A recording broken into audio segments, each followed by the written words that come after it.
This movie made me love cinema. Some movies make you love that genre. This made me love cinema.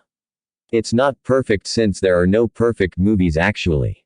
But this one is the achievement of being the closest to the perfect for me. This movie is clearly the best movie of all time. I just gained my cinema love with this movie. And I watched more than 1,000 movies. I watched so many directors from so many countries. My cinema taste changed too much since my first watch of this movie. But this movie is still the best for me, not even a single movie reached to its level. This is why I think the movie is the best movie of the future also. I don't think my thoughts will ever change. This movie is not about the war of men and orcs or any other peoples. This movie is about insignificant people versus the world's biggest threat ever. That threat is actually unbeatable. You did not seriously think that a hobbit could contend with the will of Sauron. There are none who can. Against the power of Mordor there can be no victory.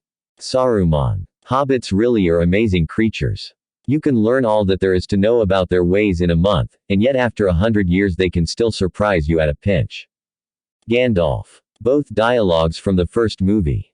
One of them tells us the evil side is unbeatable and the other one tells us we have a hobbit. Brilliant and the most effective storyline. And they adapted it amazingly well.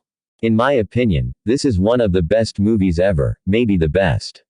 Warning. Mild spoilers ahead.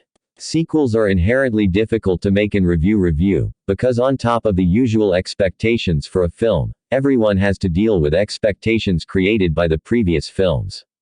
Return of the King faced expectations equal to those of any other film, and like the protagonists at Helm's Deep, fended them off and crushed them.